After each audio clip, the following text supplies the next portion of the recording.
Madam Mayor, we are live and recording. You can begin whenever you wish. Great, thank you very much, Madam Clerk. Welcome everyone and Happy New Year. This is the first council meeting of 2025. And it's a special council meeting at that. Before we begin, just a reminder that the meeting is being recorded and live streamed to the Township's YouTube channel. And of course, we do have participants joining us from Zoom. So as is always the case, please raise your hand and I will call on you at the appropriate time if you have anything you want to say. And we'll start with calling the roll. We'll start with Deputy Mayor Nelson. Present. Councillor Watt. Present. Councillor Johnston. Present. And we have Councillor Verboort. Present. Good morning. Of course, myself, Heather Watson. We have our clerk and deputy CAO, Marcia Cartway. Good morning. That's right. Our CAO, Todd Davis. Good morning. Treasurer, Paul Creamer. Good morning. Public Works Manager, Jake Condon. Good morning. And our Fire Chief, Chuck Patterson. Good morning. Good morning. And we do have Mike Garside, who will be joining us. Is he on the bridge? Yes. Oh, don't mind. Just in the background. Okay. Hello, Mike Garside from IT. So with everybody in attendance, I will call the meeting to order. So today's meeting is a special council meeting. We have only one purpose for today's meeting, and that's to receive a presentation from our treasurer, Paul Creamer, as well as the management team on part one of the draft 2025 budget. Part two will happen Thursday, January 9th, this Thursday, also at 10 a.m. So today, council, you are welcome to ask questions or have some light discussion, but the plan is not to make any decisions on any of the budget items today. We're simply just hearing from staff about the requests that are coming through. But certainly if there are any pieces of information that you would like staff to bring forward for our working session, which will be happening on January 27th, this would be a really great time to request that additional information. Sorry, it was January 23rd. This would be a good time to request that information. And if you do have any other questions, maybe staff might not have the answers today, but can certainly bring that information forward at one of our future sessions. So moving forward with the land acknowledgement, we respectfully acknowledge that we are on the lands which are part of the 1818 Treaty 20 and the traditional territory of the Anishinaabe bands of the Great Ojibwe Nation. We offer our gratitude to the Ojibwe for their care and knowledge of the lands on which we work, live, and enjoy. May we honor and respect their teaching and our treaty obligations as we grow together. Looking for any disclosure of pecuniary interest, I'm assuming nothing. So moving forward, just an adoption of the agenda today. Councillor Watt, seconded by Councillor Johnston, all in favor. And that motion carries. Thank you. So at this point, I will turn it over to Treasurer Creamer with the introduction and presentation of our 2025 budget part one. Over to you, sir. Thank you, Madam Mayor, and thank you to council for joining us all today. This is obviously the kickoff of the budget process in terms of council's involvement, but staff have been hard at work on this since probably early September. So this is the result of a lot of discussions, a lot of meetings that have happened internally. And with that said, this is first draft. There's always room and ability to keep reviewing and to alter and make sure that our information is as up to date as possible. So that's the one thing with budgets. It's always a snapshot of the information that we know as of today. And that information can change pretty quickly. We are presenting a little bit later this year than we have in some other years. The advantage to that is that some of the information is known, or more of the information is known for the year. But I think, the plan moving forward in future years is still to present and have a budget complete before the end of the prior calendar year, so we can start our new year with plans in place and our objectives identified for January 1st. But this is pretty common practice for townships, municipalities to be on the same schedule that we are. So with that, are we bringing up the presentation? Sure.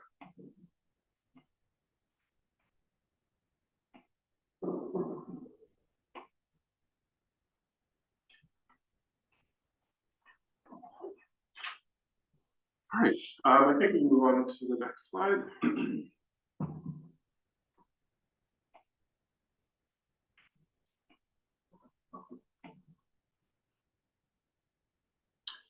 All right, this we'll just give an overview of what we're going to and try to achieve today.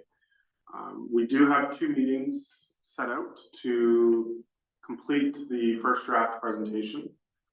I think if we do it all in one shot, it's a lot of information for everyone involved. So shortly here, I'm going to hand it off to Todd Davis, our new CAO. He's just going to have a few slides that he's going to present, and also kind of a reminder and overview of our strategic plan. And hopefully we can use those principles and objectives that we've identified in our strategic plan and to help us guide us through this budget process. I'm going to take the floor back after that, and I'm going to go through the budget kind of at 1,000 feet, 100 feet, and then drill down a little bit more. And then at that point, once I'm done that, I hand it off to the managers, and they're going to present a little bit more granular at that point. Each manager is going to present some of their departmental responsibilities and their capital projects. One thing to note is the operating tables that have been included in previous years will be included in the next version of this document that you'll receive at the working draft. There's a little bit of a time issue just getting this out, but at the same time, I think what I'll go through in terms of the key operating changes does highlight all of the changes and everything changing at a high level that council needs to be aware of at this point in time in terms of what's changing to the operating budget. Today, we are going to be hearing from Public Works, our fire department, and then our corporate or general government, which is clerk, CAO, and finance. Then on Thursday, it will be library, planning, building, and parks and rec.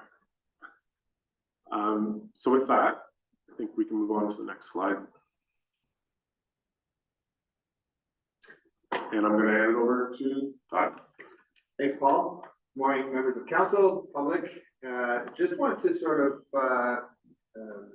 provide some opening comments from the CAO's chair. I'm pleased with what we brought forward to you as a first round budget. And I wanted to first of all thank the tireless work that was put in prior to Christmas break by the finance division, and actually all of the divisions of the corporation really came together to put together this budget for you today. And then I think it's critically important that we recognize that in previous years we may not have had things like strategic plans as guideposts or guiding documents in order to help us understand what it is we're responsible for or what the expectation is by both the community and council. And so if you can go to the next slide. Really, the message that I provided to the managers as we were reviewing the budget is that these budget items need to be rooted in what our strategic plan, what we're trying to accomplish as an organization. And I would like to say that on my arrival in October, you had a newly passed strategic plan, which gave us a very sort of strong direction as to which way we want to go. And so I want to sort of, this is more of a reminder of work that has been done in the past, and not groundbreaking work for me, but certainly is responsible for the staff, council, and the community that put it together. If we think about budgets and we talk about, obviously, oftentimes we talk about, when we talk about strategic plan, the pillars of that plan, but evidently, or most importantly, our strategic plan and our community are rooted on a series of core values. And those values that were identified in the plan were things like fiscal responsibility, transparency, service excellence, and environment. And I just want to remind you really what that means, or how you express that in your plan. Fiscal responsibility is important to ensure that we meet our financial obligations.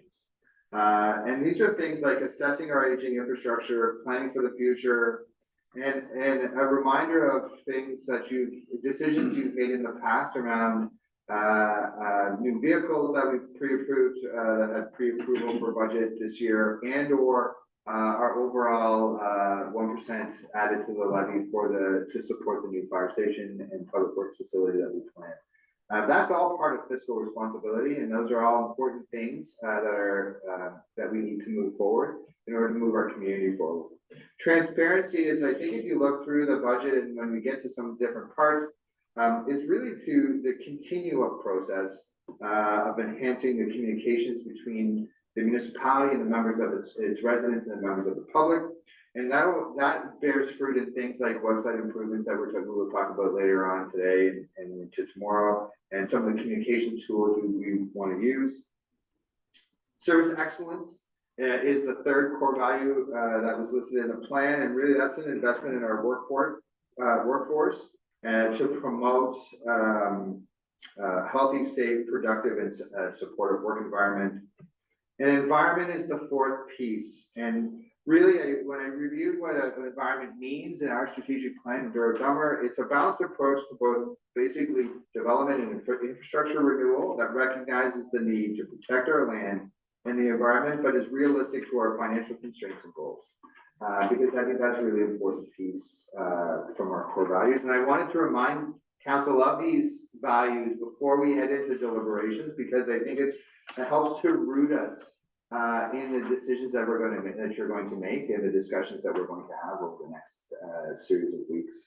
You can skip forward. You can probably miss that one. We'll go to the next one. There's 3 pillars in the strategic plan: service modernization and innovation. The slide is pretty self-explanatory, and I think you discussed this quite a bit in the strategic plan process. But if we look at that as one of the pillars. The second pillar is business retention, expansion, and attraction, which is another significant piece of importance for this community, and certainly that's probably where we're moving into the future. And the third piece is around infrastructure renewal, and that's really, I think, the crux of this budget and some of the hard decisions we're going to have to make, or you're going to have to make as a council, and what we're putting in front of you as staff is decisions around our infrastructure and how we want to choose to renew some of those pieces. And so I look forward to the discussions over the next couple of days, and certainly the next series of weeks, and a working session that's coming up. Paul's going to go over in very short order. He's going to go over what the timeline is for this process. But that's really what I wanted to cover today, is some of our strategic plan and what that means, or how that impacts or potentially will impact the budget that we brought forward. Happy to take any questions you may have, or those I don't suspect you have time of them, since you're the authors of this, but. Sure. I just want to make a comment. Sure. No question on what you're saying. Is that I haven't seen that here, but I hope when we go through the budget, number one, that we see what last year was. I'd like to see what's balanced, good or bad, on all the different departments, to know where we stand from one year to another. But I'd like to see that. To me, that means so much, because I mean, we know what our increase was in the last couple of years, and I want to see where we stand. That it has to be where we ended up. Okay, that's probably that comment. If we can move on to the next slide. And next one. All right. So I'm just going to kind of introduce and give some background and give an overview on our budget here. So I will say, where possible, staff have used the strategic plan to guide the development of the budget. And this year was a little bit different, that we were provided a target of inflation of September CPI, which ended up being 1.6%. Within that process, and while we were reviewing and trying to figure out how to achieve that target, I will say that there was an aim to maintain our current service level within that target, which I do believe we achieved on the operating side. However, I think you will see that that target did not allow us to proceed with the recommended capital program that in the long term would allow us to maintain the current service levels. I think there will be concerns around not doing certain projects. And this year, because, you know, if we don't do them this year, it just means they need to be done in future years. I always like to give a little bit of an overview of where the economy is at, especially because the last few years, it has been so pertinent to everything that we do here from a spending perspective. In the last few years, we have been dealing with such high inflation. And what I do want to point out is that while CPI, or the Consumer Price Index, it has stabilized, we are finding that we're still feeling the effects of the high inflation from previous years as a township. So, you know, for example, our fire truck, the cost of our fire trucks have doubled over the past 5 years. And we're really starting to see that now as those fire trucks, as that critical equipment is coming due for replacement. The ongoing operating costs, sure, we were feeling that year over year, but it's these large capital purchases that have had accrued inflation over the past 3, 4, 5 years, whereas high inflation, and those items were increasing at a much higher rate than even what CPI was. And so we are seeing those effects now. You know, I know we brought forward earlier in the year the purchase and the results of our tender for the fire trucks, and that's a perfect example of something that has increased at a much larger rate than CPI. So we did develop this budget with the inflationary target of 1.6%. What you will see is that there were some outside boards and agencies who were excluded from that target. That was a way that we could present it, and also that was based on some guidance based on the police budget, which you will see there's some good news on that temporarily. So we will get to that on the next couple of slides. The last item I want to touch on this slide, and in general, and it's that in order to make this budget work, we have dedicated approximately $750,000 from reserves to fund some major projects. So we do have about 8 million in reserves. So it's something that is possible for this year, but on a go-forward basis, that's obviously not sustainable. And so those are the conversations and types of work that we're going to need to address going forward. Can we move on to the next slide? Yeah. Thank you, through the mayor. Paul, just a comment I'd like to make on that, taking $750,000, that's $750,000 out of our reserves, and I take a look at what we were taking out of reserves at the county, and it's kind of in the same situation to keep on kicking that can down the road. And we need to come up with a plan to stop taking money out of our reserves in order to fund our operations and our capital, I believe. And in order for, I would really, I'm not in disagreement with it this year. I understand everything is tight. You've done a lot of work here on it, but I think we need to really take a hard look at stop kicking the can down the road and making things come into line to keep our reserves. Them reserves are there for a reason, and to keep on depleting our reserves is not doing anybody any justice, especially our taxpayers. So I just want to make that comment. I'm think that we need to stop doing that and pay the piper when we have to. So that's my comment to that. Thank you, Deputy Mayor. Just one moment, Councillor Johnston. I think if I'm just going to jump in here, I think this gives rise to a request already, not from a budget standpoint, but from a reporting.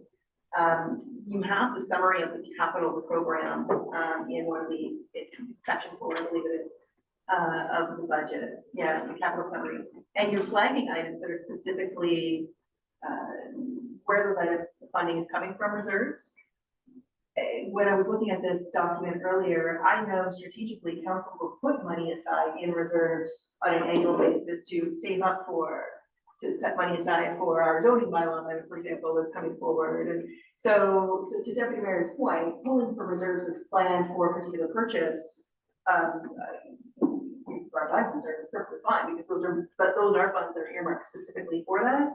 But the budget document doesn't really specify if it's coming from reserves that's been planned reserves, right? We're saving for that particular item, and if the funds are earmarked, versus we're pulling money from reserves. And I'm sure as we go through the document further, we'll get more information from yourself as well as staff. But just something that I noted was a little challenging to see when you're saying 750,000 is coming from reserves, but to go down that reserves column, in total is more than $750,000. So where it totals 1.4 million. So of that 750, where is that coming from? Like, what is that funding specifically? And I think that'll clear some of the air. Councillor Johnston? Yeah, I just wanted to ask a question, Paul. Now, you've been involved in our others for the last few years. They you must kind of lean on them to say what would be comfortable to have in reserves. I mean, every county is different, and we know that everyone different projects to do it. But I'm sure you talk about that a little bit. So therefore, I depend on you, just a general statement, taken from reserves is fine. But on the other hand, I know that I'm sure you're talking to them, or they're probably telling you, well, you should be comfortable with that, something like this. Doing that's fine. You may be well into it, or you may be starting to dig a hole. So I mean, I'm sure you talk to the auditors, but through Madam Mayor to Councillor Johnson. So I think you touched on it a little bit there, that every municipality is different and every situation is different. Where this is a first draft document, and I hope to add more information for future meetings and presentations, is quite a bit more information on our required level of funding each year. It just wasn't at a point that I felt that it was accurate enough or complete enough to be included in this document, but it was really close. It's just a timeline and a cutoff point of, and I hope that it's ready for even the working session. So it is coming. What will also come is the summary of our reserves and where we're at.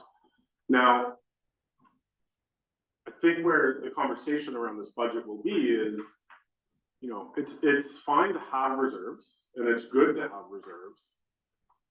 But at the end of the day, that is money that has been raised through taxes and through various means. And they aren't necessarily meant to just sit there, and they aren't necessarily providing a level of service or providing anything to the community by sitting in our bank accounts. And so it is a fine line between having and being able to plan for future capital replacements. And more work needs to be done on that to make sure and to ensure that we have the right amounts of reserves. But I wouldn't be recommending this if this wasn't an amount that I was comfortable pulling from the reserves as of today for this budget. My point is that it is not sustainable in future years. You know, pure math of 750,000 a year for when we have 8 million in reserves, it's just not going to be sustainable. And so I hope throughout even this budget process, but even after this budget process, we can really dive into what the required amount for funding is, how we can leverage our current reserves, and all that work going forward. So I hope that answers some of that, but I know there's another question there. Yes, thank you very much. Councillor Brevoort. Thank you. Through Mayor Watson, I feel like I'm probably echoing some of the previous comments, but myself, I have no problem pulling from reserves if it's for, as you said, projects that are specifically earmarked for what is sitting in reserves. As Paul pointed out, we're not doing anyone any favors by just letting money sit there without it going to a capital project. I do have very, very significant concerns, though, if we are using money from reserves just to finance ongoing daily operations. And I think we'll dive a little bit more into that as we get through the presentation. And as to Paul's point, looking at our reserves and future capital projects should give us a little bit more direction. But just to reiterate, any money coming out of reserves can definitely not go to general operating expenses for the municipality. That's not the intent of them. Thank you for those comments, Councillor Verwoerd. Seeing nothing else from council, we'll go back over to you, Mr. Finley. Thank you. Move on to the next slide.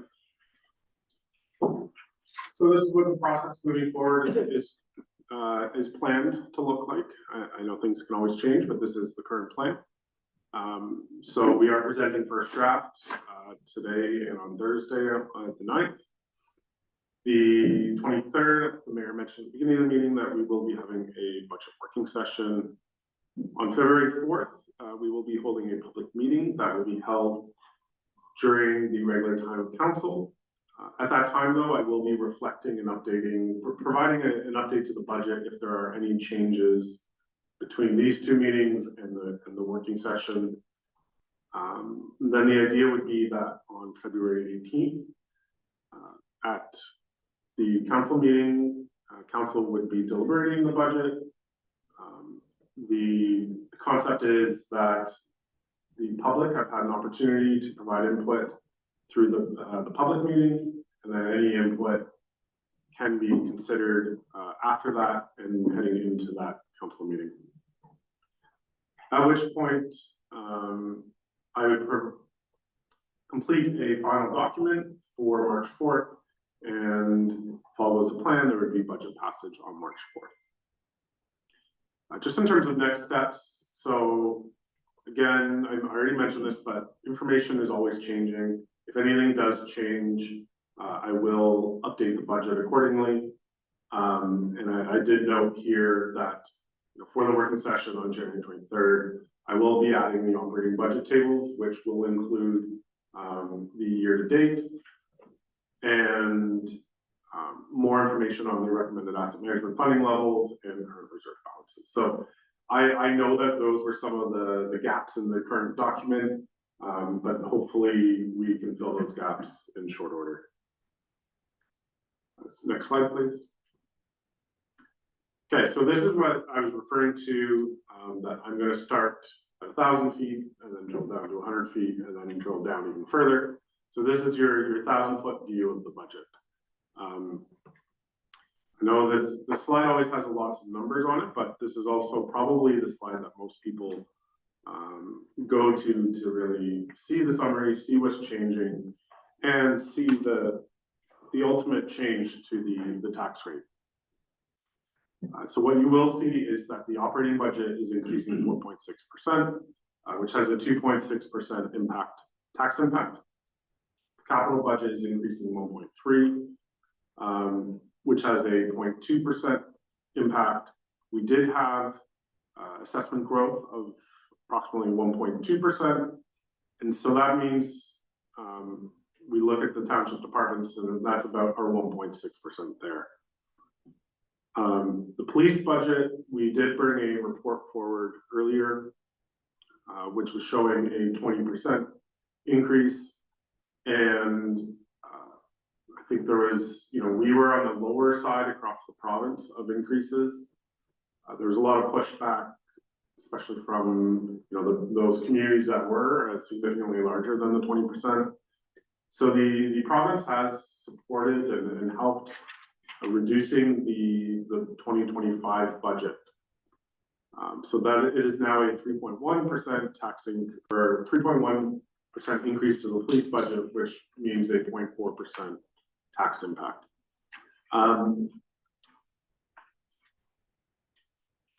I had one of those moments though where I don't think I've identified a discussion point, and maybe this is just where I need to do it now, is this is not, all they've done is punted the increase, right? So they've provided a subsidy to the police budget for 2025. So we can expect an increase in 2026 that will be similar and reflect, I think, what we originally saw in terms of that 20%. I don't think it's unfair to expect that in 2026 now,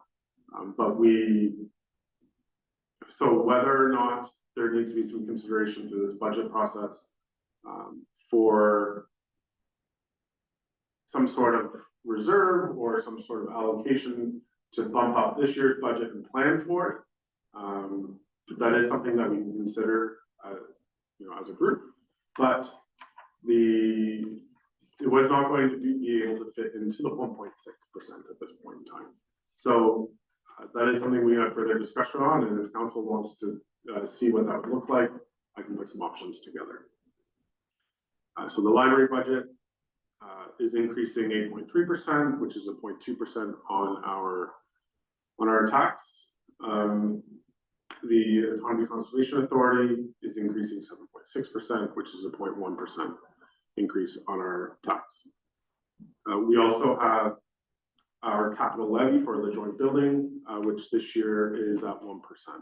And I will go into further detail on the current funding and where we're at in terms of funding that building in a few slides. So all said and done right now, we are at 3.3%. And the slide or the table below needs to be corrected there, which we will do going forward. So the impact at 3.3%. So the monthly change per 100,000 is $1.26 or 15.06 per year, and the median property of 256,000, that would be $38 a year or $3.21 per month. I do want to note that median property, I know it seems low, but we are still on the 2016 assessment value. So that is 256,000 of assessment, not what you could get today, because it is based on the 2016 value. So that is our median. That is where we're at in terms of a median household in our township. Mr. Chairman, if I can just interrupt you, Deputy Mayor Nelson, question. Thanks, Through the Mayor. Yeah, thanks for that, Paul. I personally would like to see, or I'd love to see if you've done a little scenario for council to decide on, just over and above for the police budget. We probably know that it's probably going to hit us next year, so it might be a wise thing to at least take a look at maybe a moderate addition maybe there, or take a look at it anyways. If you could run some numbers for us there and maybe come back for the next session so that we could maybe make a decision on that if we wanted to put a little increase in there so that it's not such a big hit maybe next year on everybody. We know it's probably coming, but I think it'd be a wise choice to make. That's just my comment. Any other questions or comments at this juncture for the council? I'll just ask for, so you mentioned with respect to the lower table there, you said that it needs to be changed. I'm assuming what you need is just the number, 3.8% to 3.3%. The values are correct. Is that right? I will confirm it, but it should be yes. Okay, thank you. And with respect to Autonomy Conservation Authority, I know historically we hear from Autonomy Conservation will come and do a presentation. Are we expecting them to give? I know they came not long ago, so that could have been that presentation, or I would have to follow up. thank you. Maria? Next slide. Okay, so these are the items that we were not able to include in order to meet the target. Each one of these items is going to be discussed in much more detail when the manager makes their presentation. So I don't want to get into too much detail on this slide, other than to say, you know, there is, you know, a township-wide facility maintenance plan, 4 surface treatment projects, a pickup truck replacement for the fire department, and a zoning bylaw reserve contribution. So we tried to be strategic and identify projects that, you know, wouldn't reduce service levels tomorrow or this year by not doing these projects. However, I think if we were to look at most of these projects, I think especially number 1, 2, and 3, we can have more discussion on number 4. But those first 3 are really kind of critical to maintaining our ongoing asset replacement. Especially, you know, and then number 1 is not a replacement, but I think when I bring more information on the asset management side, the one major gap we have is on our facilities, and we don't necessarily have a plan for each facility in terms of when does the roof need to be done, when does this need to be done. And so I think we do need some support, and we do need the ability to have that plan done. And so that's what that project entails. There are 3 operating requests, again, that each manager will go into detail on. So there's a corporate admin assistant, a deputy fire chief, which would be full-time, and then a conversion of part-time parks and rec operator to full-time. Move on to the next slide. So I should mention on that previous slide that ultimately we will look to council on each of those items to include in the budget or to exclude. Okay, so presented at 1,000 feet, now I call this 100 feet. And this is really what's driving all the operating changes. And so we look at our salary and wage cost of living adjustment, which is tied to the OMERS increase. And this year, from September to September, it looks at the average CPI, and it was 2.61%. The insurance continues that all municipalities across probably the country, but at least Ontario, continue to see large increases in general liability insurance costs. So this year's going up 14%, which represents a 0.5% on our levy. You know, this does seem to be the norm every year now. I'm not sure how or when that's going to change, but I think it's just something that we have to kind of live with, and there's not much we can do to control those costs. So, and if I'm talking about inflation in terms of inflation on costs, it's fair to mention that our OMPF, which is our Ontario Municipal Partnership Fund, the province did increase the OMPF funding to reflect municipal cost increases, and so that is being reflected there. So then we have some legislative changes. So the last few changes were kind of just due to inflation. And then we get into some changes that are changing our costs due to legislation. So the first one is that there is now a mandatory firefighter certification. And so we are seeing an increase to the volunteer costs due to phase 1 of mandatory certification. And then we will need to finish phase 1 and begin specialty rescue certification in 2026. There's also additional vehicle safety requirements that we're seeing impact us kind of across the board in all departments, majorly in our fire department and our public works department. We're finding each time we need to bring a vehicle in for safety, not only the cost of the safety and the actual cost of certification is more, but they're much more strict, and it's resulting in many more repairs being needed to our vehicles. So the next one is just talking about any changes to our reserve transfers. We have reduced the transfer for the licensing and purchase of the gravel pit. Now, if there are any costs related, they can be handled in our capital contribution for the joint building, which you'll see why in a few moments.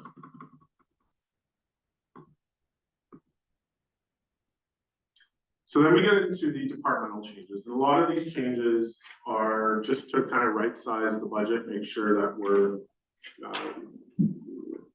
budgeting for what is happening from an expenditure perspective.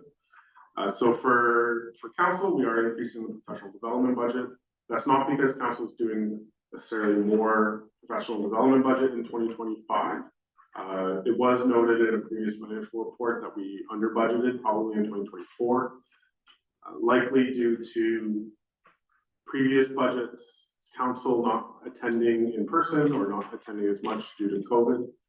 And so I think what we saw in 2024 is a full return to hotels and to in-person conferences, which increased the costs. So that line item there is to reflect that new reality of council going in and attending in person. As per council's direction, we did add support for the Morton Community Health Center for $3,800. We move on to corporate services. So there were some changes just to the salary grid and benefit costs, which ends up being $8,500. Was able to change some of our amounts that we expect from supplemental taxes, tax penalties and kind of taxes written off, which amounts to $35,000. What we are seeing in corporate services is a large increase to our software budget. Some of this is a miss or incorrect budgeting in 2024. Some of the costs that were removed, I removed to reflect that I thought that we would not be incurring those costs because of no longer having to pay microwage. Our previous vendor and third-party supplier. What I did not realize is they were just paying some of our expenses on our behalf. And those expenses continued. So I removed those expenses from the budget and I should not have. There's also some new modules in finance, some of them which are the HRS MyWay system, which is our timesheet and time management system. We have a new project costing module that we needed to implement in order to do that module. But the combination of all those, now that we have ongoing annual software subscription costs, is $35,000.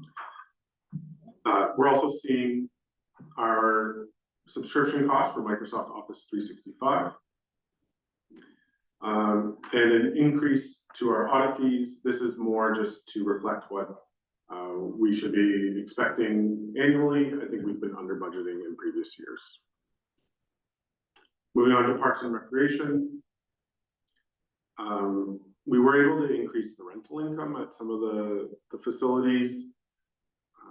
Just seeing a higher uptake and also to reflect our annual 3% increase in the user fees.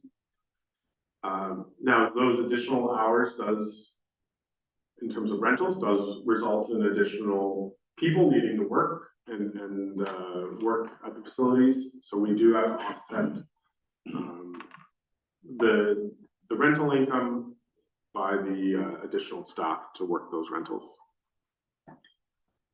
There was a review completed in 2024 to some of the positions within the Parks and Rec department, which resulted in some grid changes and just some increased line items related to building repairs, software, and just miscellaneous items that are increasing here and there just to right size the budget. So for waste services, we've been historically and routinely over budget or in a good way in terms of additional revenues, in terms of what we are actually budgeting at the transfer stations, and so we were able to increase our revenues a little there.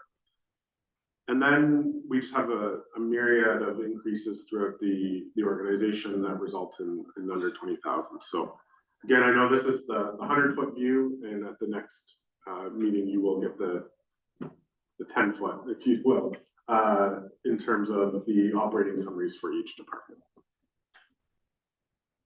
Might not be a bad time to, if there are any questions specifically on the operating changes. That's a lot. Thank you, Chairman. Maybe not necessarily, just overall. March 4th is a fair distance away, and compared to other years, we've done something like that. I know we already have done a couple of pre-approvals on items that we, could take advantage of if we did do them. So as each department is going through their list of things they want, need stuff like that, if there's any on that category that they do need or do need to ask for pre-approval on, I'd like to know that now in these, like, not in the next council meeting, I'd like to know that during this, so we can jump off it and we'll cut some savings down. Not call a new trap where the prices are gonna be way up, so if each manager could do that as we're running along, that would be great. Sure. Noted. I think each manager here is presenting can identify that for sure. Thank you. Any other questions from the council before we continue? Carry on, please. Thank you. Next, okay, you're ahead of me there, Bettina. Thank you. Okay, so the Joint Public Works and Fire Hall building. So obviously this is a critical project for the township, and we've been working since 2022 on contributing and funding this project. So we've been allocating a portion of the levy towards the joint building. We've been increasing this each year to get to an annual debenture payment of $914,000. So that $914,000 is based on a $12 million construction cost and a 4.4% 20-year debenture. So until we tender the project, we still don't necessarily know ultimately what the number is going to be. So this is still an estimate. I think based on some recent conversations, it's still a reasonable estimate. It could probably go a little either way potentially. So we'll see ultimately when we tender where we end up. What I will say is the good news in terms from an interest perspective is when we first did this plan, the interest rate was 4.4%, and that was in 2022. We obviously had some interest rate increases since then, but in 2024, we've had some decreases. And so we are back exactly to a 4.4% interest at this point in time. We can speculate about where things are going to go in 2025. I think most economists would expect there to be some further decreases, maybe not significant, but some slightly lower. So we could see some cost savings there. In 2024, council did allocate an additional $376,000, which that did result in a 5.9% levy increase. But this is really helping the need in this year's budget and future budgets from not requiring large increases. So if we go down to if you look at the table, the goal is to get to that annual amount of $914,000. So in 2025,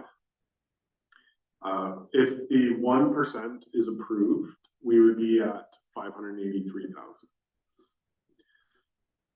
The strategy in order to fund the $914,000 is if there are any amounts, but when we need to start paying the debenture that are under the $914,000. So for example, I think the current timeline will see us actually making a debenture payment in 2027.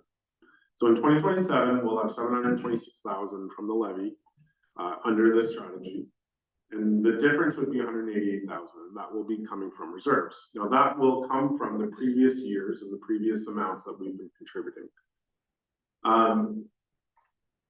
So there will be, what we do see here are everything from 2022 to 2026 starting to accumulate and starting to be a little bit of a buffer and an amount that we may not need to debenture. And so we are building our reserves here through these years of the project not happening right away. Obviously, it's not anyone's intention, or it was not ideal for the project not to be completed even as of yet. But the one benefit will be financially, we have been putting money aside, and that will either be able to reduce the amount we need to debenture or to be freed up in our reserves for other purposes. So we can see how that starts to look, and I think we'll have a much better idea once we go to tender and we know the ultimate cost. I believe one of the last reports on this topic was, to come up with a financial strategy. But again, we can't come up with a financial strategy until we know the final cost. So this is the current strategy, which will be refined much more until once we know the final cost. And with that, I'm going to take a little break from talking. If we go down a couple slides, we are moving on to the departmental summaries. I think what we're going to do is start with Jake, just because I think myself, Tom, and Martina need to be here till the end anyway. So if we can get Jake presented and out of the way, then free up some of his time. Okay, before we do that. Of course. I think it would be good, council, just to take a quick 5-minute recess. Grab a coffee, check in before we do department meetings. Of course. Okay. So it's 10:52, council, we'll come back at 10:57, plus or minus 3 minutes. We'll come back at 11.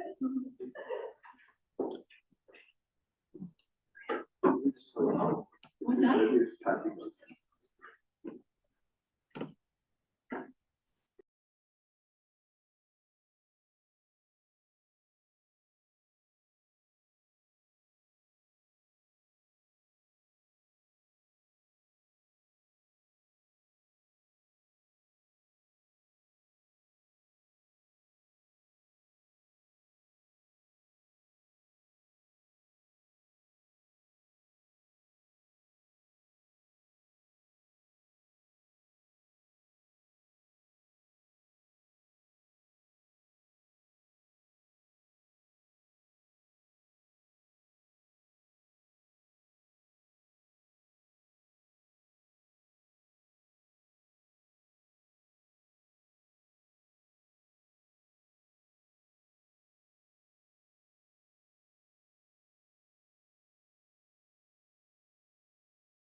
With this council report?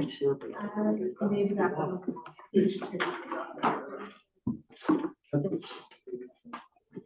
Okay, we, like now?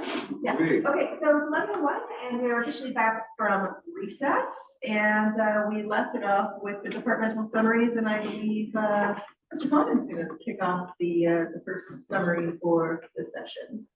Thank you. Page 30.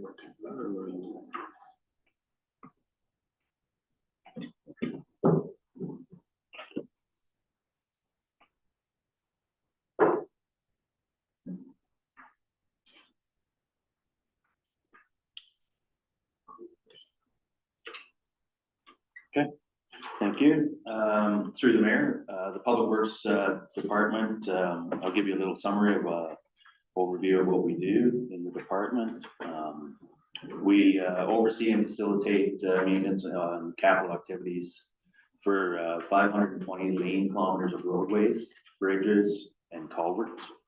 The road network consists of approximately 151 kilometers of gravel, 107 kilometers of surface treatment, and 7 kilometers of hot mix asphalt. The department provides winter maintenance in accordance with the maintenance standards. This department also is responsible for township gravel resources, transfer station operations, curbside waste collection contracts, and the closed landfill sites. Some of the functions of the department are the maintenance of the municipal road system, including litter pickup, brushing, ditching, patching, grading, dust control, street sweeping, and roadside grass mowing. We also complete any culvert installations or repairs. As mentioned before, we do our winter patrol operations, including snow plowing and sanding on the roadways, as well as all municipal properties. Installation and maintenance of road signage, routine and winter road patrols as required. We do tree maintenance and removal where needed. Next slide. The installation and maintenance of ditching and drainage systems throughout the municipality. We look after streetlight maintenance. Also our capital works programs, road construction, application of gravel, annual surface treatment or asphalt projects. Administration and approval of various permits, road occupancy, entrance permits. Mentioned previously that we manage the transfer station operations. Maintenance and repair of a large fleet of vehicles and equipment. We control and can care a large amount of township infrastructure. We also deal with the procurement of goods and services in accordance with the procurement policy. We actively participate in the capital assessment management plan, as well as participate in discussions on the development and construction of roadways for land development projects. Next slide, please. So in this budget, we have approximately 27 kilometers of roadway in our brushing projects. Brushing was previously budgeted as a capital item. It's now being budgeted in operating. However, we do still have planned brushing projects to stay on track, ensuring that brushing is completed regularly on each road where needed.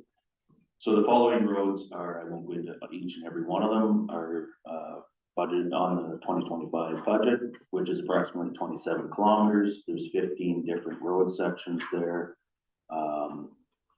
We are making good progress in our brushing plans. I think residents are seeing that, and as well as council can probably hear some good feedback on that. But this is something that we need to keep moving forward on. As you well know, in the past years, when we have them dry, hot seasons, the brush and weeds and such tend to grow extensively. Next slide, please. So some of our capital works projects in 2025 will include replacement of a plow truck. This was previously pre-approved in the 2024 budget. We had a truck due in 2024. This is a good reason why we do pre-approve some projects. We still don't receive that truck due to supply and demand issues. It is to be delivered in 2025, and if this particular truck is approved or pre-approved, we've got a build slot already for 2025, and we'll receive this truck in 2025 as well. We have a pickup truck that is due for replacement. It is on its 11th year. We try to stay on a 10-year cycle. The estimated purchase price is $65,000, but we estimate approximately a $10,000 trade-in or resale value. Our roads needs study is due this year. This is a requirement every 4 years. With the last study being completed in 2021, it does provide staff and council some critical data on the road conditions, and it does help us to determine our plan forward on our required work or annual works for the road system. We have a water tank that we need to replace for one of our water trucks. There is a typo in this. It would be a new steel water tank, not a poly tank. We currently have a poly tank, and that tank is continually splitting and requiring a lot of maintenance. Pretty much every other time we use it, it seems to crack and split. So that's what this project is. The estimated price for this is $35,000 with approximate $5,000 resale value of the current tank. We have a scale replacement at the Halls Glen transfer station. The current deck structure at the landfill is failing. It's cracking. The scale contractor that does our work has recommended a full replacement. If I'm not mistaken, the scale was retrofitted at the time it was put in place at the current site. So I believe it was a used scale at that time. And also the parts are becoming obsolete, and they're having a hard time fixing any issues that we do have. So that is that project at the Halls Glen transfer station. Next slide. I won't go into each and every one of these at this time. If there is any questions at the future meetings or after this, we can always discuss. However, the gravel projects that are listed here, they fall into our gravel program, which it was a recent or previous council direction to apply 3 inches of gravel on a 5-year cycle. So these roads are continually rotating through our gravel plan, and this is what's come up. We do have one in there that is Hickey Road. That is a carryover from this year's project. They did replace the guardrail system on Hickey Road at the culvert there, and this will just be some spot ditching on that and gravel. I didn't want to do that in the same year with the road closure and Hickey Bridge being closed on the county road. It was just too much for that roadway. And the surface treatment projects that are listed there, they are either identified in roads needs study and in conjunction with our 10-year surface treatment plan, internal plan. So some of these roads are the fourth line to Douro-Dummer. I will speak on that. That's a large project. That would be a complete overhaul of that road, brushing, ditching, pulverizing of the surface treatment or the surface, any culvert replacements, gravel, and then surface treatment. that is identified in the roads need study as a 1 to 5 year need. We are on our 4th year. So this project is in line with the roads need study. Another project is Caves Road. That was deferred last year, was taken out of last year's budget.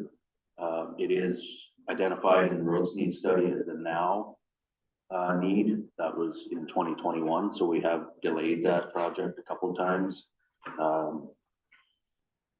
So that is another large project, complete overhaul, brushing, ditching, culverts, pulverizing, and gravel, and replacing the surface treatment. Mill line, I will speak on it, is a previous council direction. Mill line was surface treated, was removed under previous council direction, and is now council direction is to grandfather all previous surface treated roads back to surface treatment. This is our final road section that on the grandfathering side of things would be caught back up with the current surface treatment. I'm just trying to get through some of these other ones on the surface treatment are, as I mentioned, they're all identified in the roads need study, as well as our own maintenance program. Some of them are just single surface treatments as a maintenance layer to continue to keep the road in continued good condition. Next slide. So as Paul mentioned earlier, these are some of the excluded projects on the capital side of things for public works. The Douro 5th line, that is again another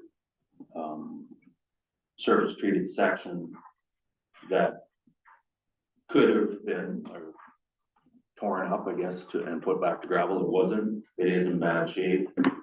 It is approximately 700 meters. But as previous council direction, this is a road that would fall into requiring to stay as surface treated. English line from County Road 4 to the south limit, that's down along the school here.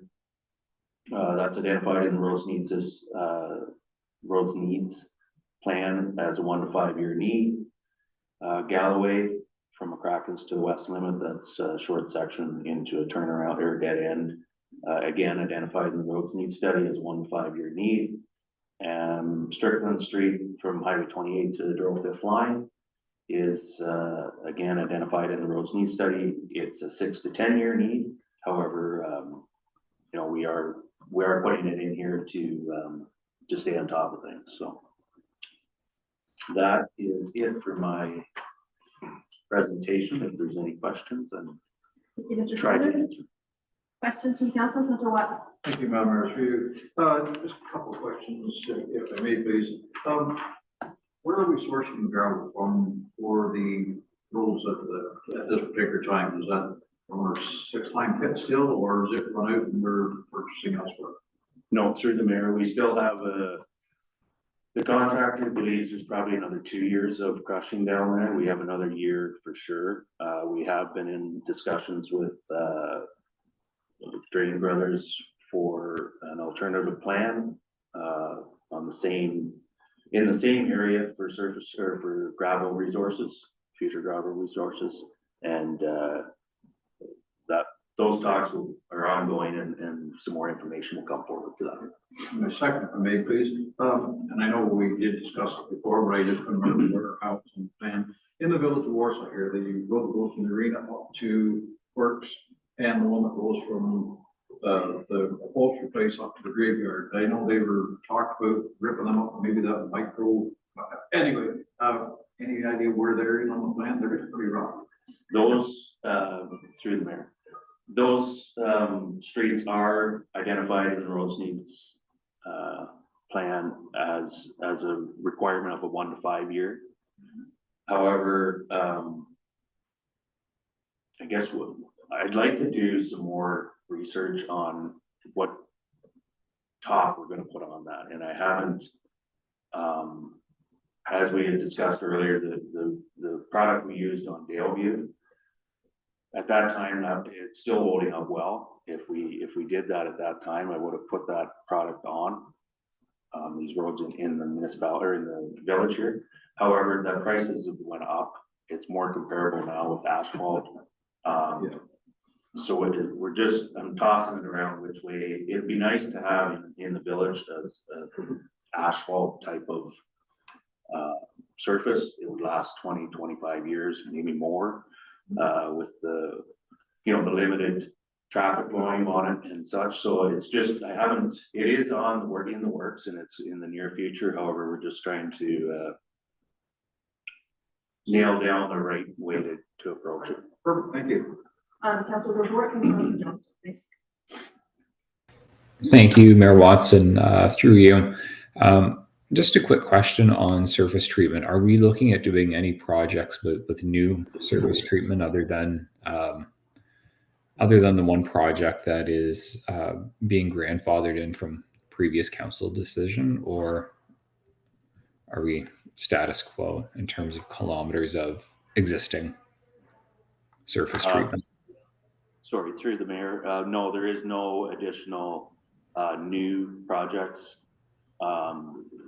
identified in this budget.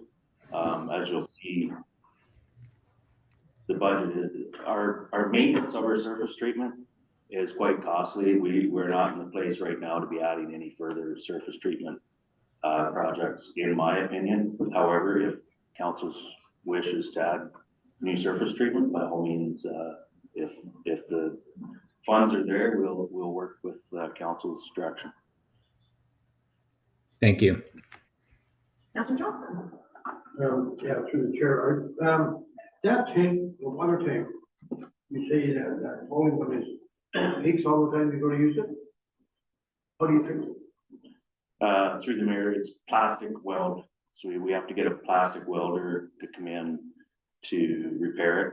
They're in Oshawa, I believe, is the nearest welder. So they have to come down and weld it. And I think it's just, they don't tolerate the sloshing around and quite as well as they had anticipated they would. I know the county had went that route and they've all switched back to steel tanks now. So So how much would it cost roughly to get them down also? Well, it seems I think the last time was $1,200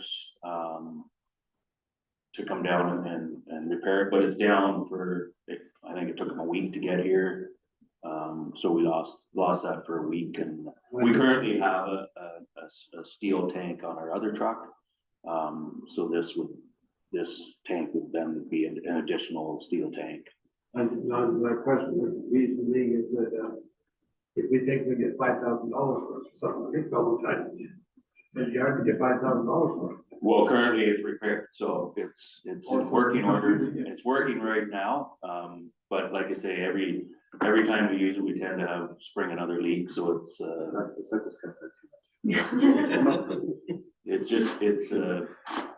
and it never fails when you really need it, is when it breaks down, so. No, I just realized the value that we get from it. Any other questions, Councilor Johnson? Deputy Mayor, would you? It was a question I can ask it. Okay. So, is the company that the tank was purchased from are no longer in business, right? They are still in business. As last I know of, last year I was in contact with them. They're down in Coburg, I believe. They were still in business at that time. Okay. Yeah. Thanks. I have a couple of questions, if you don't mind, Jake. Looking at the, we're gonna start from the top here, the brushing projects. Maryvale Road in Donwood, where are we brushing there? We've had some requests right at the intersection, or not at the intersection, but in from the intersection on the right-hand side. There's that ditch along there. We've had some requests from residents to clean that up and make it look a little better. It is starting to encroach it onto the roadway as well. So it's not a big job, but it is something that has been identified. Fair enough, I just never thought Donwood being so residential. Yeah. I forgot about that section.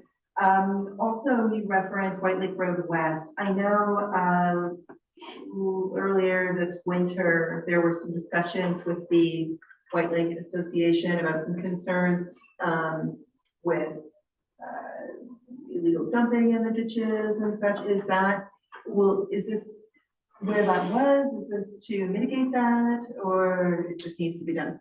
Through the mayor, no, this is just roadside brushing. We did have some discussions with the resident on White Lake Road, and that was outside of this. Okay, thank you. Going on to the capital projects. When you're looking at vehicle replacement, and I'll have the same question, I don't think this is a public works capital project issue as much as it's just corporately.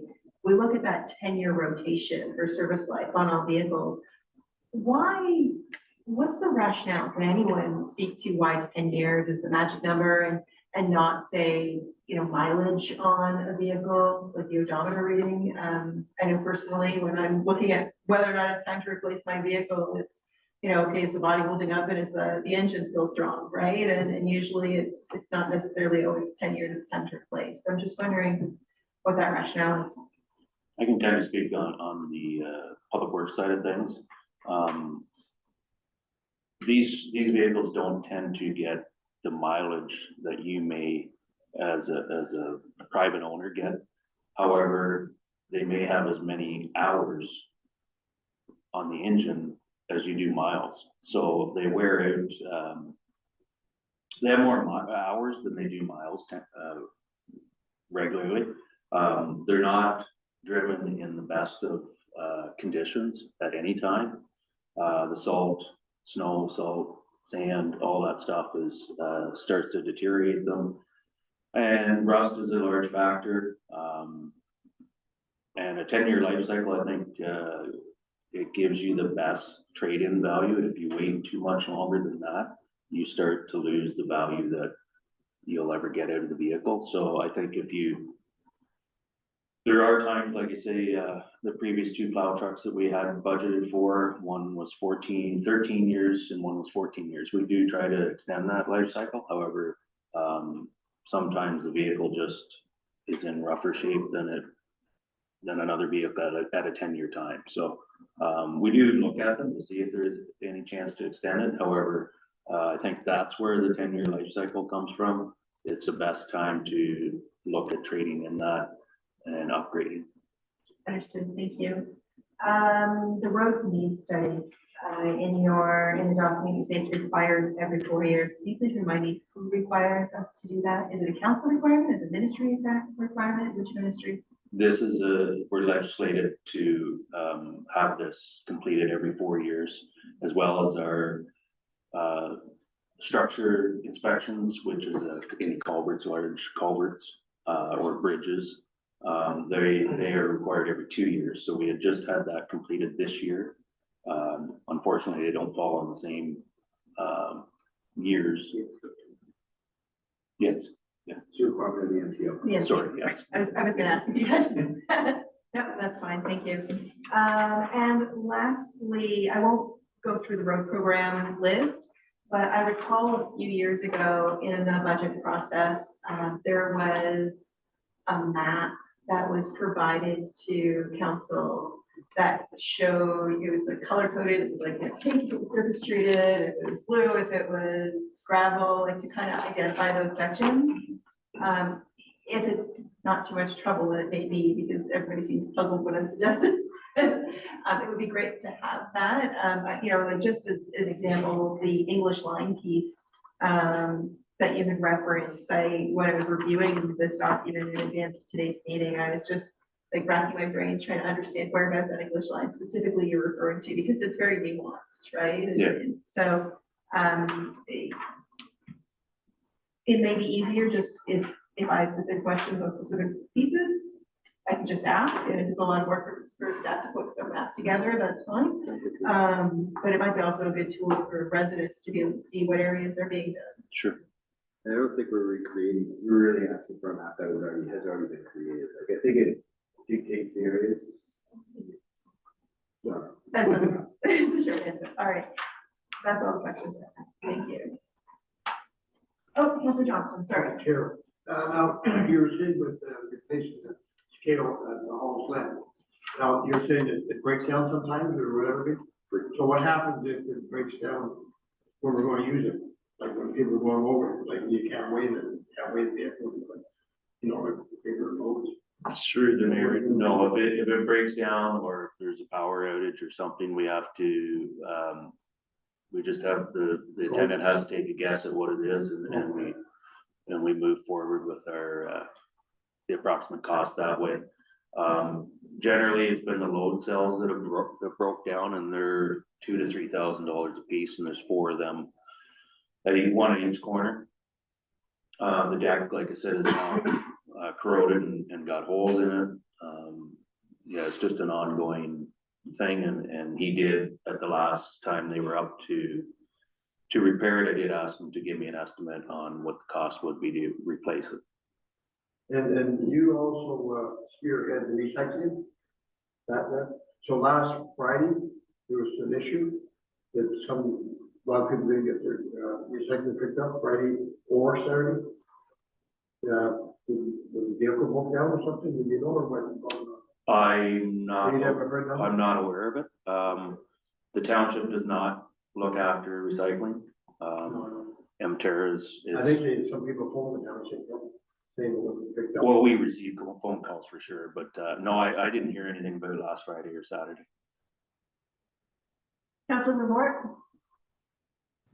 Thank you, through you, Mayor Watson. This is potentially a Paul question. Just wondering what the impact to the budget is if the excluded projects are included in the budget. What we're looking at percentage-wise increase on the overall tax bills for people. Through you, Madam Mayor, to Councilor Ward, can you just confirm just the roads projects? Correct.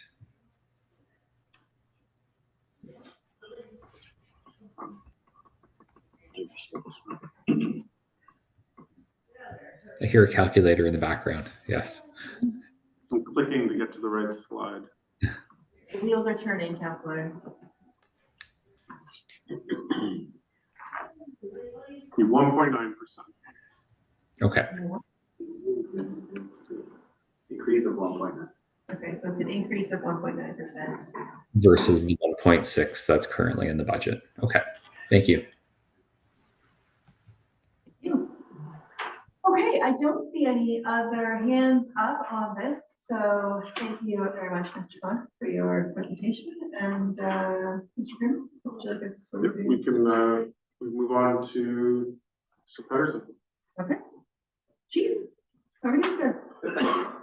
I'm going to summarize quickly my opening slide. So basically our primary goal is to provide fire protection with the established level of service, which is done by council through our bylaw, to protect the life, property, and environment on behalf of the response area. So what is fire protection, you might ask? Good question. It means a range of programs designed to protect the lives and property of the inhabitants of the fire department response area from the adverse effects of fire, sudden medical emergency, or exposure to dangerous conditions created by people or nature, and includes fire suppression, prevention, fire safety education, communications, training of persons involved in the provision of fire protection services, rescue and emergency services, and the delivery of all those services. And how we do that on the next slide, through 5 different divisions, being administration, apparatus, equipment, operation, prevention, and training, which I do my best to manage. We have our recent hire, we have 65 volunteer firefighters. And I'll go on to the next slide. So the operating request that's here is a full-time deputy chief. This is come through as a recommendation through our master fire plan and community risk assessment that was done last year.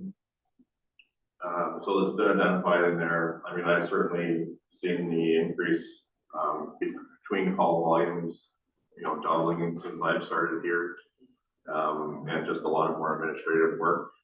Grants are great, but they do require time. So we're finding it's hard to keep up with everything that we have. So through the CRA, There is a definite identification of increasing our fire inspections, our public education, which includes the fire smart initiatives that we recently have just been initiating. And our master fire plan, when we look at it, has 56 recommendations, and nearly 90% of those are administrative tasks, and 80% of those are identified to be done in years 1 to 3 of the short term, which would be difficult with our current makeup. One of the next things that we were with those 2 documents to bring back to council was an implementation plan. So that'll look very differently on whether we can how we're going to roll that out with the deputy chief being full-time or not.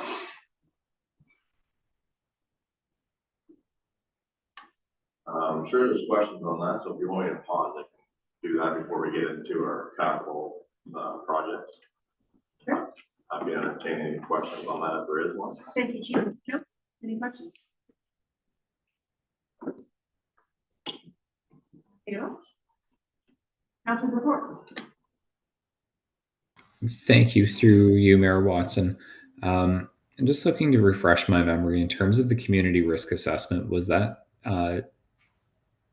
something that was mandated by the province, or was that something done internally by the township? And just kind of, yeah. For the mayor, yes, it was a legislative requirement through the fire marshal's office under the, it would have to be done by July of 2024. So that was something that we had to do that was mandated by the province. Okay. And then just a couple of questions in terms of what what's in here in terms of the duties, the home inspections for rural occupied properties as needed. Is that inspection of people's homes? Yeah, so there's 2 pieces there. If we get requests to come in for those, which we do get some, we also have a door-to-door smoke alarm campaign that we try to do with multiple people, but a lot of those need follow-up supports. Whether we have boarding issues that come up when we have response to calls, and then yeah, sometimes when we get into a loaner program with any type of alarm that we may have to follow up with, it's all trying to connect with those and follow them up. It's primarily what that piece is. Thank you. And I just one final question. I know that we do get a report in terms of what kind of call volume and what types of emergencies we're responding to. I believe it's quarterly. Just in terms of like, I want to get a handle, I guess, in terms of what are the number of like absolutely devastating fires that destroy an entire house or building in the community. Through the mayor, I could certainly pull that back together for you. It changes from year to year. And, you know, I guess we have our statistics on fires, whether it's vehicle fires or building fires. We'd have to go drill a little further if you want, just like talking about single family dwellings versus, you know, garages or outbuildings or barns. I'd have to pull that together for you. And it does, I can't predict them. So some years it's quieter with those type of events, and other years, you know, you suffer a lot of those losses. So if I had some direction on what you're exactly looking for, I'd be happy to pull that together for you over a certain time period, but I wouldn't have those numbers now. Right. No, I appreciate that. Thank you. I guess what I would be looking for is kind of what you alluded to there, which was the number of single family residential homes, the number of barn fires, and then kind of smaller structures, whether it be a small shed or something like that.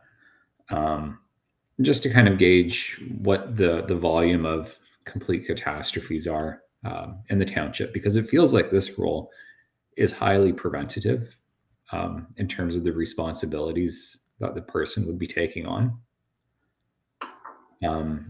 And I guess I'd be looking for these stats kind of over the last 3 years, if that's possible.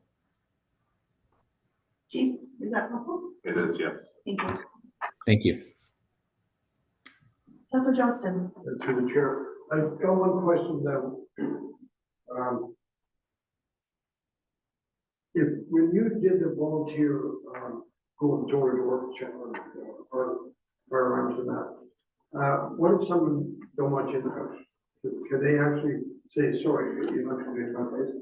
Or give me a week or two to tell me? I don't know. Is there anything that it's just a kind of a kindness that you're doing this, or have you got power to win some? So through the mayor to Councilor Johnson, yeah, so when we do our education door-to-door campaign, it's really a voluntary process. We're there to help. We're not there to be writing tickets if we do find something.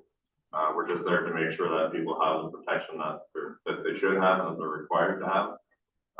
So it's really done through an education. If people say, I'd rather you not enter, we just leave them an information and we move on to the next one. We're not trying to enforce that. If we have reason to believe that there's issues, we have the power to do those things, but that's not the context of the public education program. Okay, good. Any other questions from council on this particular piece? I'll jump in with a couple of questions. So currently, Chief, we have a deputy fire chief, but that position obviously isn't a full-time position. Can you speak to the differences in what that individual is doing currently to what this proposed role would be? Sure. Currently, our deputy fire chief is considered a volunteer deputy chief. He still responds as a firefighter at our Station 1. We provide him an honorarium like we do with every other officer. This is a higher amount. And then his primary responsibility is training portfolio. So he does a lot of the setting up and delivering training. After that, he tries to fill in for me in my absence, and when he attends, we're trying to get him trained up for the inspection side of things. So he's taking those training courses, and really just little special projects. There's lots of things that I have for him to do, but yeah, so we pay him for the job, the hours that he puts in. But I will say that he's been very kind, not charging us nearly the amount of hours that he should be. We have had those conversations, but he's been very generous to us in that aspect.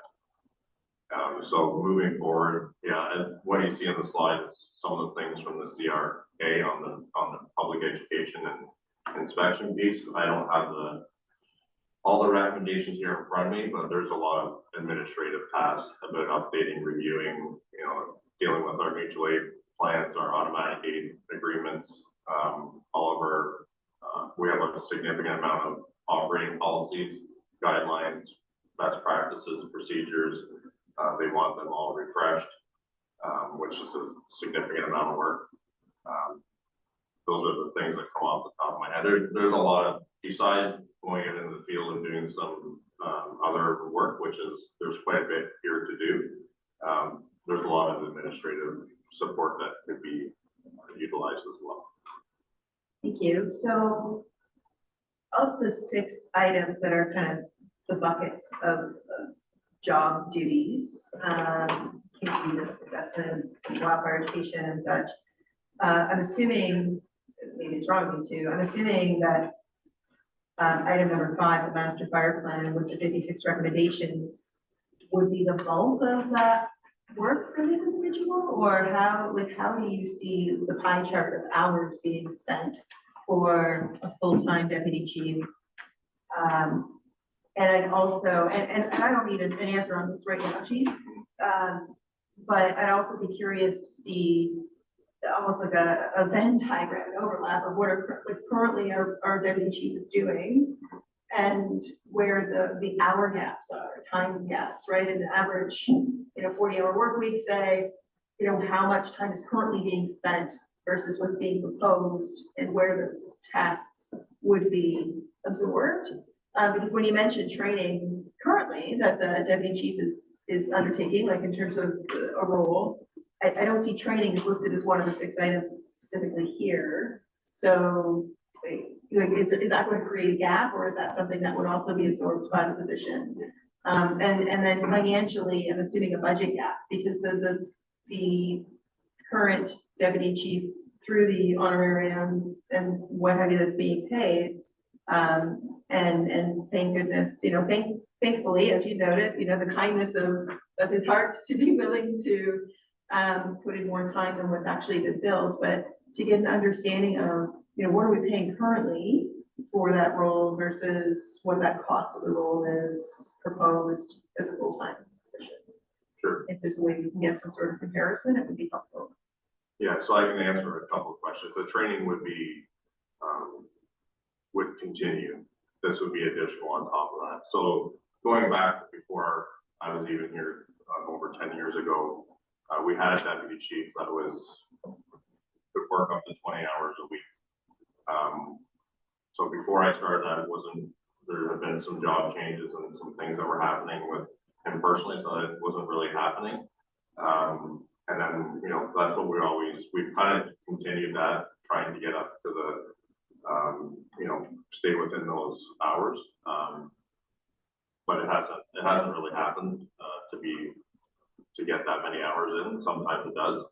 But we would be looking at the training continuing, and then adding a lot of the stuff is in those 56 recommendations.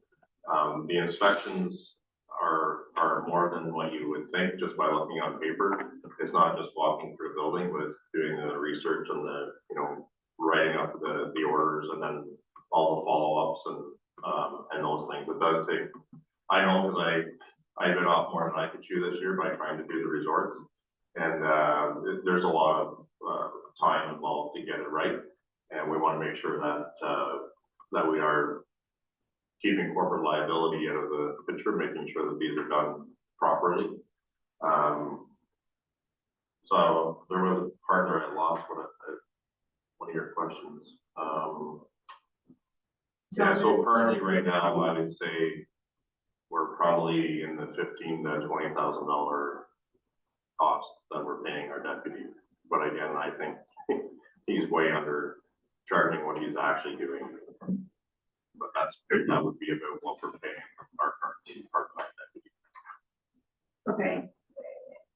So dollars is one piece, but again, it's time. Like, is the current deputy putting in 20 hours and moving this position to 40 hours, or is the current deputy putting in 10 hours, or like whether it's paid or not?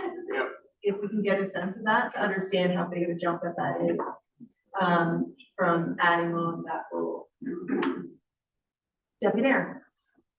Through the chair, Chuck, thanks for your information. Just a couple questions I have.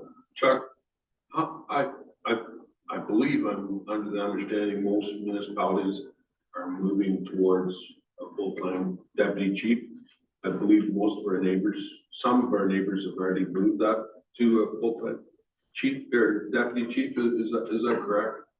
Yeah, through the mayor to the deputy mayor, yeah. The majority have at least a deputy chief. Some have a training officer, some have a training officer or public education and fire prevention, or both. So it's somewhere between 1 and 4 people in those roles that are full-time. I think Trent Lakes has recently, the last couple of years, they have a chief, a deputy chief, a training officer, and a public education prevention person. I mean, I could pull that together if you want to know for our surrounding people, but I know Monaghan, I think they have 3 positions. Tanya South Monaghan, I believe they have 3. I know they had a little bit of change going on with their leadership changes, so I'm not 100% sure where that lies right now. Howell just hired a deputy. I'm not 100% what their hours are. And North Portland has a full-time deputy as well. So just off the top of my head. So further from that, most municipalities have 2 or more full-time positions within their fire departments, within the municipalities.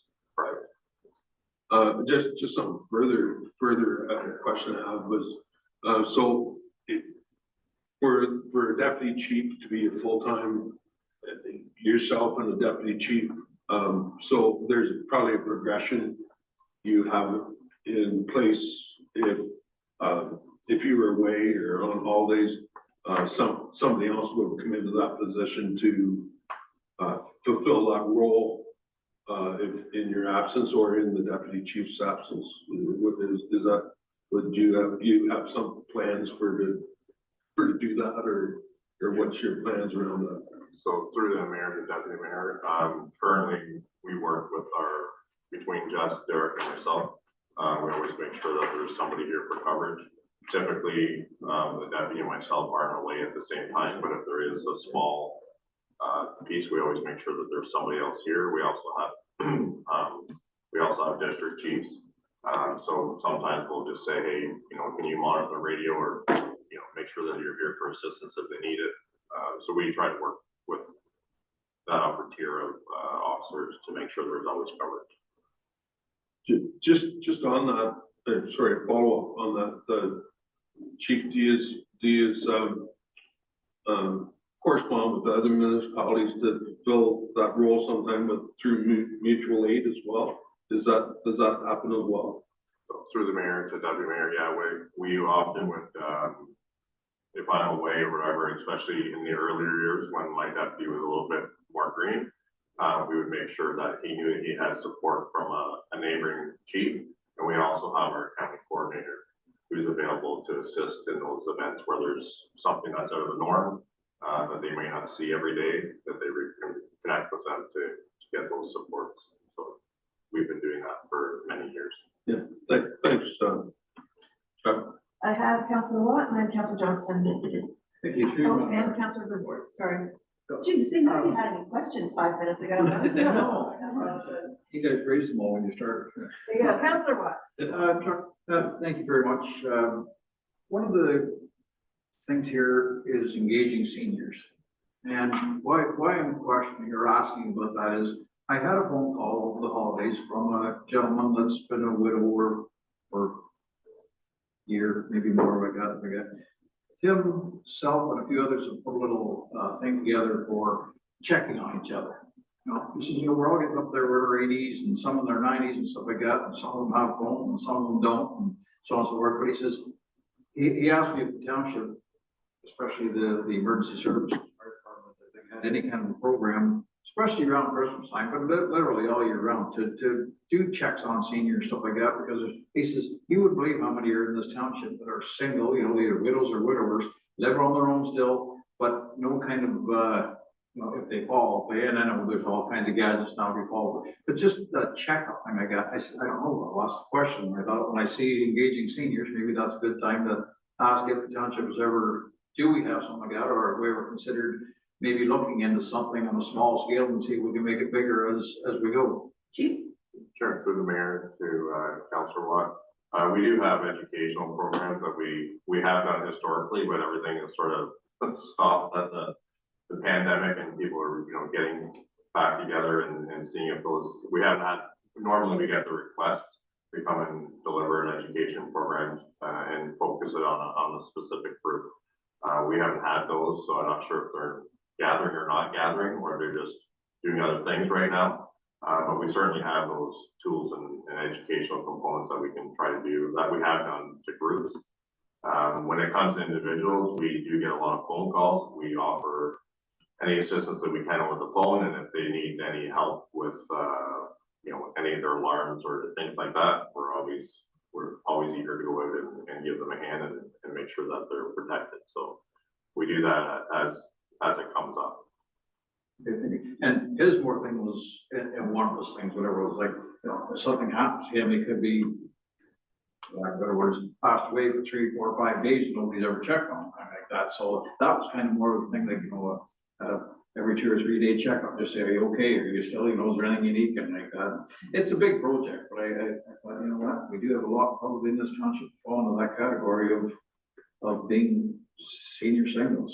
So, Council, I will add that community care offers this service. Do they For free. also? They have but totally for free. It's based out of the Lakefield office that serves Douro-Dummer specifically. And it's a volunteer run program. You know, there's staff who kind of oversee it, but those volunteers call people on a daily basis who need those calls. if you can send me that information, I will forward it on to him, and maybe he can pass it through to his group and maybe get an expand. Yeah, it's a All right, thank you. fantastic Much service, it's a appreciated. fantastic organization. Councillor Johnson and Councillor Reward. Yeah, through the chair, just to follow up on the full-time deputy fire chief. Would we be taking somebody in-house if we would proceed with this?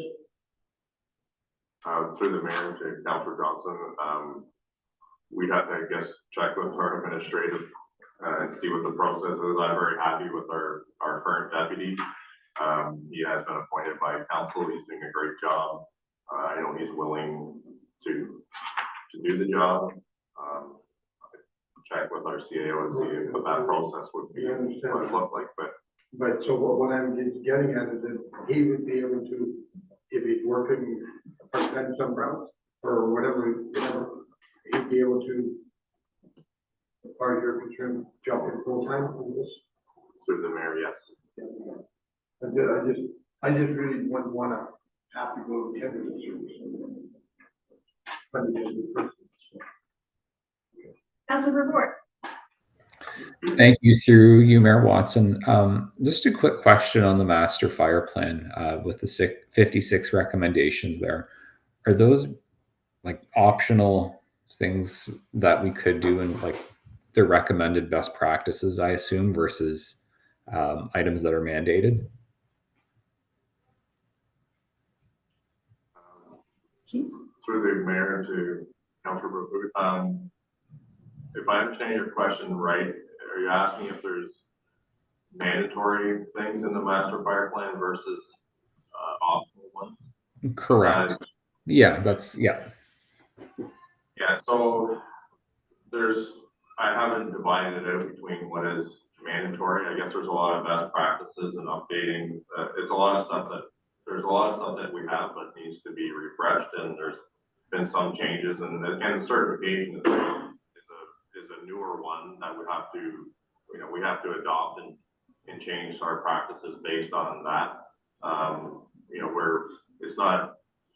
We're trying to get the certification levels across the board, but it's not that easy just to turn the page one day and go from, someone with 30 years of experience that's not certified to being certified. So we've taken a lot of the steps and process to be successful in that, but these are the type of things, changes that have happened that we may have adopted or changed our ways a little bit, but we need to follow it up to make sure that all of our orders and processes are to back that up.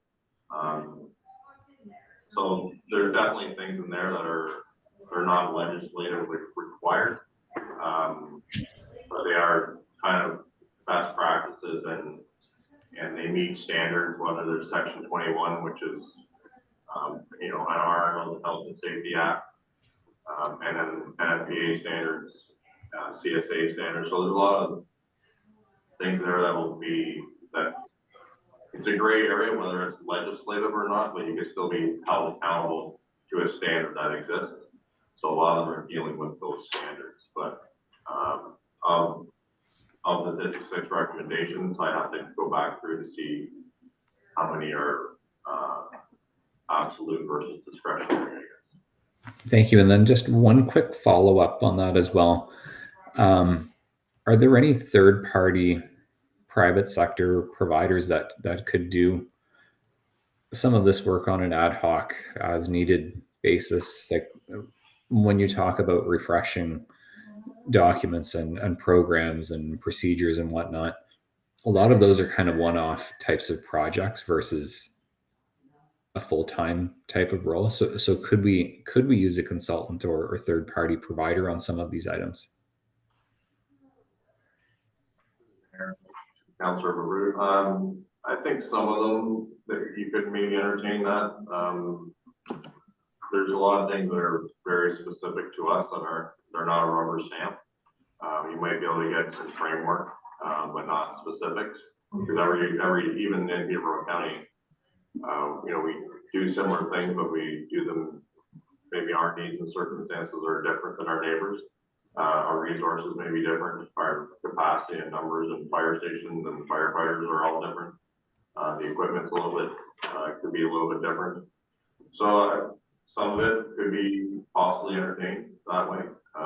But I think going back to the mayor's point about trying to allocate and justify and demonstrate what that looks like as a position might answer those questions. I think there's a lot more than just doing some catch up, which may be done through a consultant if you could get the right one, I guess, to make sure that it meets the needs of your community. But I think there's a lot more there than just that. But. Okay. Thank you. And then I guess one more quick follow-up question, and this will be for Paul. I'm just doing some quick back of the envelope numbers here. I had asked the question before on public works in terms of road capital projects that we had looked at pushing off. And if we included those projects this year, it would bring our total tax increase to 1.9%. The deputy fire chief is $122,000 per year. I believe if we did both of those items, then this would take us up with a 2.2% increase. Is that more or less where you're thinking as well, Paul? Through you, Madam Mayor, I should have Martina go back up to slide 14. So what we see here are the tax impact of each of the projects. So if we go up even one more slide. So everything excluding everything on that slide that we just saw, we are sitting at 3.3%. So if we go down, so you asked earlier about the surface treatment projects. They total. So when I total all of those, that's how I get the 1.9. So okay. To include those, we would then be at 5.2, and then the deputy fire chief is 1.8, and so there'd be a cumulative at that point. Okay, thank you. Okay. Any other questions, council, of this particular item in the chief's fire department emergency services budget request? Okay, just keeping note of the time, we do still have the balance of fire emergency services to get through, as well as treasurer's department and we could do it on Thursday. Okay. Because I won't be doing my introduction. Right. And the departments on Thursday are fairly brief for the most part. So we could say in corporate services for Thursday. Okay. So we could just wrap up fire and then. Council, we can wrap up fire and then do the balance on Thursday. Is that okay? Given the fact that we're here at this point in time? Okay. So carry on, Chief. Sorry to no problem. Interrupt there. So yeah, getting into our pumpers. We have two pumpers that this was already approved by council. And there will be a slight adjustment. We just got word yesterday on the price of the chassis, so it'll be less than the 500,000. So our treasurer will update that in the next presentation. There is a little typo, I guess, on the bumper gear. It says 10,000. Okay, so yeah, it's 62. So again, that's just our replacement plan to meet the standards for doing interior fire attack. Our thermal imaging cameras, again, we can just bring those back to council as a cost savings. So that was done, and that's already been pre-approved. Our annual minor equipment replacement. So over the years, we have things that come up like fire hose, gas detection, different nozzles that are minor in nature repair. So those are just a number that kind of captures those things from year to year. And then the last one is, again, this is excluded and it's the fire truck replacement. So going back to the mayor's question about the 10 years and the timeline, so we have 2 stations that are that we have 2 pickup trucks at, that they stay there from year 1 and they're there for 15 years. Then we have station 4 in Warsaw, the busiest station. We have that one on a 10-year program, and the same as the vehicle that I drive. So what we do there to try to spread out the cost of kilometers, time, maintenance, is that I'll usually drive the first 5 years, and then it'll move into the station 4 for the remaining 5 years. So that vehicle that we're replacing is the one that's currently in station 4.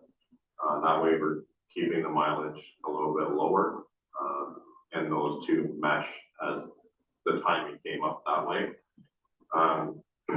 But the one that I'm driving right now is 5 years old this year. The one that we're replacing is 5 years old last year. We just had to put in about $5,000 worth of repairs on it last year, and we have another pending $4,500 repair that we haven't done yet, because we're hoping to replace it. So for a vehicle that's only worth $7,000 to $10,000, you know, there's a significant amount of money to be put into it. So that's where you kind of get into that balancing in the kilometers, the hours, and the age. But we're trying to bring that number in that was requested. So that's a project that I would recommend doing. But again, it is up for your decision. So we'll have to fix it if we're to keep it. I just don't feel like it's a lot of good money going into that vehicle, but I'll leave that with you guys to decide. And I think that ends my slide. I'll take any questions on any of that stuff. Through the chair, just a question now, the half ton we're talking about, now do you have to gear it up to some fire stuff put into that? Because you're, like the road department was looking at 55,000. So would your truck need more equipment put onto it or anything? Or is it just strictly a half ton? Yes, through the mayor, yeah, it will have to be fitted as an emergency vehicle. We do reuse whatever equipment that we can. That's not intrusive to the So that's vehicle. over and above. Well, that includes, we have this number, and then we have a trade-in value that we've added. So that's including, this is the number we expect to get that vehicle in service, including it being an emergency vehicle, because we're going to be able to reuse a lot of our old equipment on the new truck. Less the trade-in value, or like? So this value would be the value, and then if we had $10,000 trade-in, so we're putting the value at like 75,000, but the budget would need 65 to support it. And so that makes sense. That's Johnson, do you agree with that? That's what? Quick question through you, Madam Mayor, please. If and when we do take on a deputy chief full time, would that person also have a truck like you do to take home all the time, or is that just yourself only? Through the mayor, we haven't really broached that subject currently right now. Where I've asked him to use our pickup truck that's in Donwood, since he's at that station. When he uses that vehicle, we move equipment over to another vehicle. So we have to, I guess, look at that. We haven't budgeted for a truck. He did ask about if that did come to fruition, would this be a good truck to maybe keep around? And I said, no, not this one. This one's been a costly one of all the ones that we've had. There's options, I guess, we can talk about, but currently that's not in the plan. Thank you, because that is another fair expense, another vehicle, more insurance, gas, kind of taxable benefit, I think. But anyway, that's beside the point. All right, thank you. Any other questions on fire emergency services budget? Mr. Johnson, did you bring anything? Oh, no. Okay, so, Through the mayor, so could we have this maybe, if you're recommending that this truck be replaced, Chuck, just for the same increased cost and repairs and stuff down the road on this vehicle, so could we have that maybe included in as an option into the budget for council to make that decision in our working later? Is that an option that we could do, Paul, or you're recommending that we take this straight in? No, so through you, Madam Mayor, to Deputy Mayor, so again, if we go back to, what was that, slide 14? Yeah. So this is a different process than we have done in the past, so it's okay. All of these are recommended items, but in order to meet the inflationary target, they were not able to be included. Right. So especially on the capital side, those are all recommended capital items. And then it's our operating requests, I would say, that, are being recommended in order to achieve certain results. Right. The capital are recommended items, but are not currently included in the overall budget. And so each one should be considered by council at one point in the process. Okay, thank you. Any other questions from the council? Someone, fire, emergency services? Okay. So where do we go from here? We have another meeting scheduled for Thursday. At 10 o'clock, that's the 9th. At which time we will review the rest of the departments.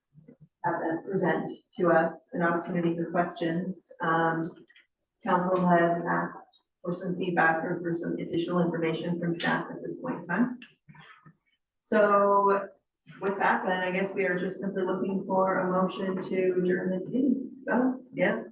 Sorry, Madam Clerk, what I was there just to, for staff's understanding, the additional items that have been requested will be presented at our working session on Thursday.